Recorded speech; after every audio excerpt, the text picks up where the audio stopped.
Olá, queridos. Vamos dar prosseguimento aos estudos e com a aula de hoje, Revolução Industrial. Pessoal, nós temos em mente que a nossa sociedade é profundamente marcada pelos processos que nós conhecemos como a fabricação ou a produção de bens materiais duráveis e não duráveis pelas diversas indústrias que, de certa forma, têm a maior parte do controle das riquezas de tudo aquilo que é produzido e daquilo que nós consumimos em nossa vida, ok? Bom, mas como a gente pode entender o início desse processo onde as indústrias se tornariam tão marcantes na vida da sociedade humana moderna atual, a ponto de tudo ser baseado na forma em que as indústrias produzem bens materiais, certo? Se você parar para pensar, você vai conseguir perceber elementos da indústria no mundo em que vivemos. Você mesmo, na escola, você pode se perceber em uma linha de produção industrial. Os anos do período na qual você estuda na escola, cada ano se refere de uma analogia a um período ou momento na qual um produto está em processo de finalização de uma linha de produção fabril. Então você passa um ano na escola, você aprende todo aquele conteúdo, você depois vai para mais um novo ano, mais estudos, mais conteúdos e assim por diante, até o produto final ser formado. O produto final é todos nós que venhamos a ter os conhecimentos básicos da vida naquilo que a gente conhece como ensino fundamental e ensino médio. Isso nós percebemos claramente a influência da indústria na vida cotidiana, até mesmo um sinal dentro da escola que marca os tempos de aula, o tempo de intervalo é idêntico e é da mesma forma que se processa em uma indústria. Mas fica aqui a pergunta para a aula de hoje: como a nossa sociedade hoje, tão marcada por processos fabris, pela indústria, ela começou a se formar nesse projeto, nesse momento em que nós conhecemos hoje como a terceira revolução industrial. Para isso nós precisamos compreender a primeira revolução industrial, certo? Queridos, nós temos alguns precedentes para a gente começar a entender esse movimento histórico. O primeiro de todos, o período na qual se inicia a Revolução Industrial, que foi o século XVIII, na Europa, especificadamente ali na Inglaterra, certo? Ali começou porque na Inglaterra havia todos os aspectos necessários para que se formasse essa Revolução Industrial.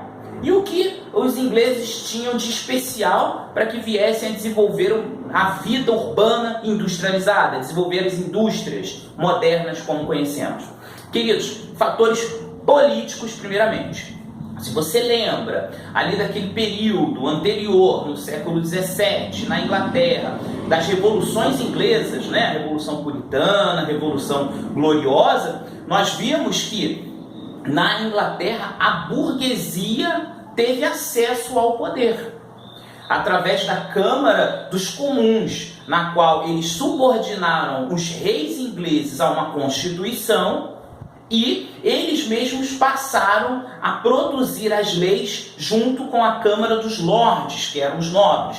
Então você vai ver que houve essa brecha, essa possibilidade, graças a burguesia, ou seja, aqueles que detinham a riqueza, que naquele período nós conhecemos que eram as terras, e terras essas que eles desapropriaram, muitos camponeses trabalhadores dessas terras para a produção de lã, para a produção de tecidos, em um processo praticamente artesanal, manufatureiro, que já iremos falar aqui em breve.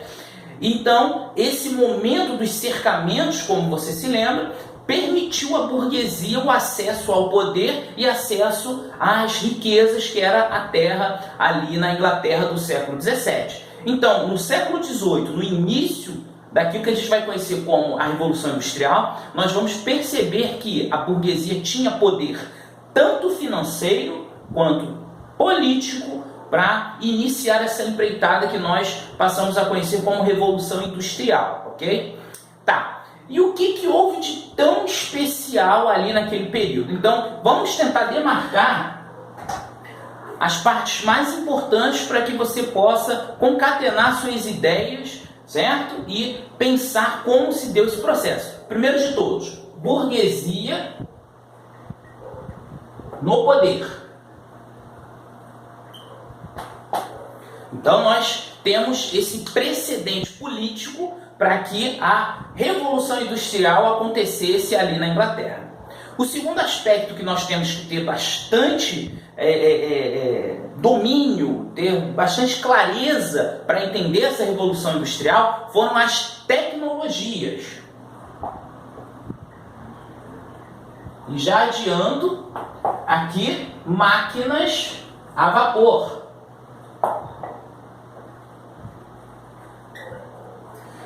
Queridos, para a gente poder entender de uma forma mais simples, nós temos que distinguir duas coisas, certo? Manufatura de indústria. O que era manufatura e o que passou a ser a indústria? De uma forma mais simples possível, a humanidade desde sempre teve a necessidade de produzir bens de consumo, duráveis ou não duráveis, né? De roupas, a móveis, a sapatos, a N produtos que eram necessários para a vida cotidiana. A diferença é que durante todo o período em que a humanidade existiu no planeta Terra, até o século XVIII, na Revolução Industrial, o ser humano basicamente fazia tudo à mão. Todo produto, uma roupa, um sapato, um cinto, qualquer coisa, tinha que ser feito pelas mãos humanas. Então, as manufaturas nada mais eram do que locais, certo? Que, para a gente hoje, perceberíamos como se fosse uma pré-indústria, bem pré-indústria, mas a diferença maior era, os produtos eram produzidos pela mão humana, com o auxílio de ferramentas. Então, isso era manufatura. Você ter uma ferramenta, um maquinário simples que agilizasse ou ajudasse o ser humano a produzir algo, isso era manufatura. A diferença ali do século XVIII se deve às máquinas produzirem o produto.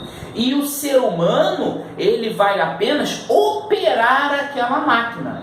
Daí o nome operário. Aquela pessoa que trabalha numa indústria, em uma fábrica. O operário, ele vai cuidar para que a máquina possa produzir algo, bem de consumo, certo? De uma forma correta, né? De uma forma contínua. Então você vai ver essa diferença. Manufatura, feito à mão com o auxílio de ferramentas. Indústria, feito pela máquina, com o auxílio do homem. O homem ele passa a ser apenas, né, um operador, um ajudante da máquina, ok? Então, essa é a primeira parte que a gente tem que entender. E que tecnologias o ser humano desenvolveu ali na Inglaterra do século XVIII para formar a revolução, ou seja, essa grande mudança na vida humana? Queridos, primeira coisa, ali pelo ano de 1712, se eu não me engano, inventaram uma máquina a vapor. O que era a máquina a vapor? Era literalmente, né, a água fervida, né, a água extremamente quente, ela se transforma em vapor de água e eles conseguiam canalizar esse sistema de vapor de água para gerar energia mecânica, ou seja, movimentar rodas, movimentar qualquer coisa que necessitasse de energia mecânica, ou seja, algum empurrão, alguma coisa física, né? A energia, a força para que a máquina funcionasse. Ok, inventaram a máquina a vapor. Mas o mais interessante foi que em 1764, né, James Hargreaves, ele inventou um tear mecânico. Olha que coisa interessante. Os ingleses já tinham um histórico de produção de tecidos, de roupas, ok? Lembram lá dos cercamentos, produção de lã para formar né, transformar em tecidos nas manufaturas. Só que o processo era lento, era feito à mão. Então, James Hargreaves, ele ali em 1764, ele inventou um tear mecânico, tá, atrelado à máquina a vapor. Aí foi o grande salto, o grande boom tecnológico. Por quê? Os ingleses passaram a produzir uma quantidade enorme, infinita quase, de tecidos, certo? Com esse tear mecânico atrelado à energia, à força da máquina a vapor. Obviamente, a máquina a vapor tem muito mais energia, muito mais velocidade do que a mão humana. Então, aí começou, de fato, né, a Revolução Industrial. Então, o que você tem que ter em mente? A grande tecnologia da Revolução Industrial foi a máquina a vapor, que deu a força e a velocidade para as máquinas inglesas produzirem em grande quantidade os produtos que eles requeriam, ok? Então, até aí tudo bem, mas e como ficou a vida do trabalhador? Queridos, o artesão que trabalhava nessas manufaturas, que trabalhava à mão, agora ele passou a se tornar operário. Era requerido ainda uma grande quantidade de pessoas nessas áreas que ficou conhecidas como fábricas ou indústrias para operar essas máquinas a vapor, certo? Porque você tinha que recarregar, né, tanto a água, tanto o carvão, que com o calor da queima do carvão iria movimentar ali todo aquele sistema, precisava recarregar as máquinas, como exemplo, na produção de tecidos com a linha para fazer isso e assim por diante. Então, necessitava ainda de uma grande quantidade de trabalhadores. Mas uma das coisas terríveis que aconteceu com esse processo industrial é que havia muito mais trabalhadores do que necessariamente empregos. Porque se você parar para pensar, se para a produção de X número de roupas em uma manufatura de forma artesanal, à mão, requeriria, né, Y número de trabalhadores, obviamente a máquina ela vai fazer o serviço desses Y trabalhadores num valor e num número muito maior. Então não era necessário mais tanto trabalhadores. E justamente por isso você vai encontrar um terceiro ponto naquilo que ficou conhecido como a Revolução Industrial Inglesa, que foram as condições de trabalho.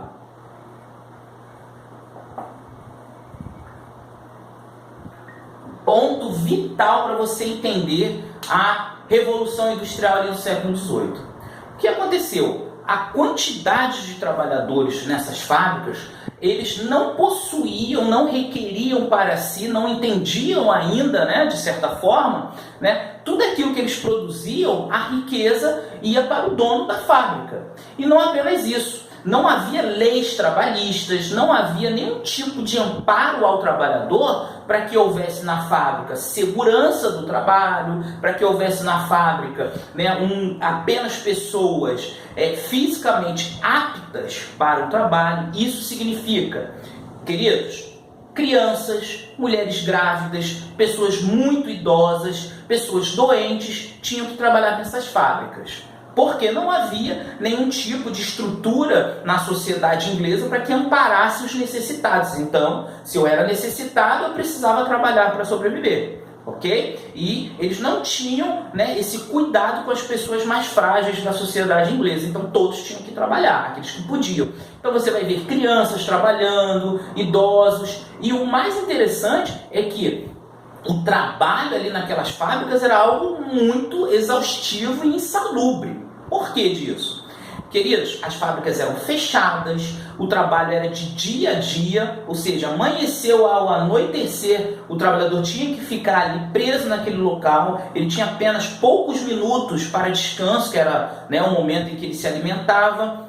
O barulho do maquinário era tremendo, não tinha nenhum tipo de equipamentos individuais de proteção. Então era muito insalubre, trabalhavam muito no vapor, no calor, em ambientes abafados e barulhentos, e principalmente a pobreza cresceu muito, porque o pagamento que eles recebiam por trabalho era muito pequeno. já que não havia leis trabalhistas ainda, né, os donos das fábricas exploravam ao extremo o trabalho desses trabalhadores, certo? Então, só para a gente ter, assim, ter uma ideia de como era, alguns cronistas da época escreveram que eles não conseguiam distinguir nas ruas quem era trabalhador e quem era um mendigo, porque tanto o trabalhador quanto o mendigo recebiam tão pouco para a sua própria subsistência que ambos passavam fome, ambos eram maltrapilhos, ambos não tinham direito onde morar, certo? Então, assim, as condições de trabalho eram terríveis, ok? E nisso a gente vai ver a divisão da sociedade inglesa em dois grupos antagônicos, dois grupos que brigavam entre si, certo? E que grupos eram esses? Isso é a base, é o fundamento para que você possa entender a Revolução Industrial na Inglaterra e entender também como vai se processar a sociedade moderna. Era a conhecida burguesia versus o proletariado. Então vamos lá. O que era a burguesia? A burguesia era, como nós já conhecemos, né, os proprietários, né, os ricos donos de comércios e agora os ricos donos das indústrias, certo? E o grupo antagônico era o proletariado. Quem eram os proletários? O operário da fábrica, o trabalhador comum, o pobre trabalhador, certo? Por que esse nome proletariado? Porque os burgueses, ao perceberem que as famílias desses operários acabavam tendo muitos filhos para que essas crianças trabalhassem na fábrica e ajudassem, né, na aquisição de renda com o salário delas, né, para a subsistência da família, eles diziam que a prole, ou seja, o número de filhos dos trabalhadores, dos operários, eram tão grandes que ficou conhecido então como proletários, né, aqueles que tinham, né, uma prole, filhos em grande quantidade, certo? Então gerou essa disputa constante entre burguesia e proletários. E que disputa era essa? A burguesia queria explorar cada vez mais o trabalho dos operários, impondo sobre eles carga de trabalho, tempo de trabalho, salários baixos, para que eles pudessem lucrar cada vez mais. E os proletários lutavam contra a burguesia justamente por esses maus tratos, vamos entender dessa forma, ok? Nas relações de trabalho. Isso tudo gerou, né, grandes revoltas e grandes disputas, literalmente, entre proletários e os burgueses, partindo da parte dos proletários, dos operários. E os mais famosos foram ludismo e cartismo. Isso aqui também, como último tópico, é de extrema importância você lembrar desses nomes. Ludismo e cartismo. Vamos entender? Queridos, seguiu-se uma certa lenda que um tal de Ted Lud, um trabalhador, um operário inglês, ele se revoltou por ter sido demitido quando o posto de trabalho dele foi substituído por uma nova máquina, e nessa revolta dele, ele passou a destruir as máquinas. E muitos que também se viram prejudicados com a perda de empregos pela substituição do homem pela máquina ali naquele momento, passaram a destruir várias máquinas como forma de revolta. Obviamente, a burguesia do poder, né, geraram leis para que quem quebrasse máquinas na indústria podiam ser presos e até mesmo, né, seriam executados por tamanho crime. Então foi uma revolta legítima até, se a gente pensar, mas que não obteve o resultado de refrear, né, a Revolução Industrial ali na Inglaterra, ou até mesmo, né, melhorar as condições de vida e trabalho dos trabalhadores.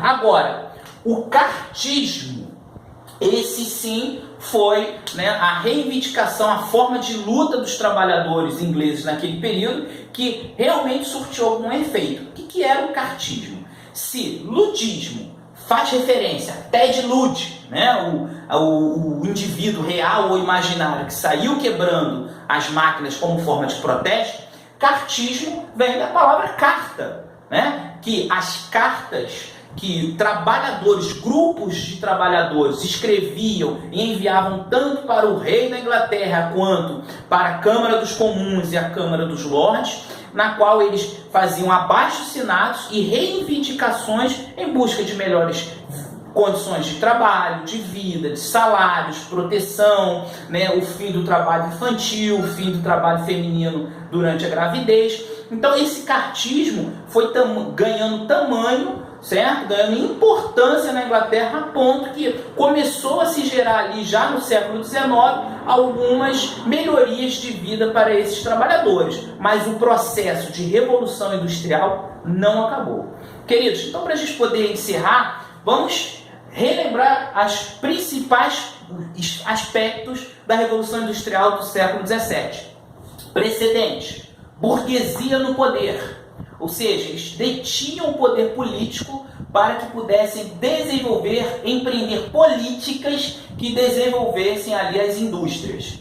Tecnologias, em especial a máquina a vapor, que deu a força para que as máquinas pudessem produzir em grande quantidade e em grande velocidade. Condições de trabalho, ou seja, o operário vivendo de forma terrível, tanto na vida fora do trabalho quanto na vida secular, ok? Burguesia versus proletariado, momento em que a sociedade inglesa ficou dividida entre esses dois grupos, proprietários das fábricas e trabalhadores das fábricas, e o momento em que houve as revoltas dos trabalhadores, ludismo e cartismo, que buscaram melhorias nas condições de vida e trabalho desses trabalhadores. Queridos, encerramos aqui. Complemente os estudos sobre esse conteúdo, lendo seu livro didático, fazendo pesquisas na internet, que tem muito a se falar sobre a Revolução Industrial, que de certa forma continua até hoje, ok? Então, um abraço.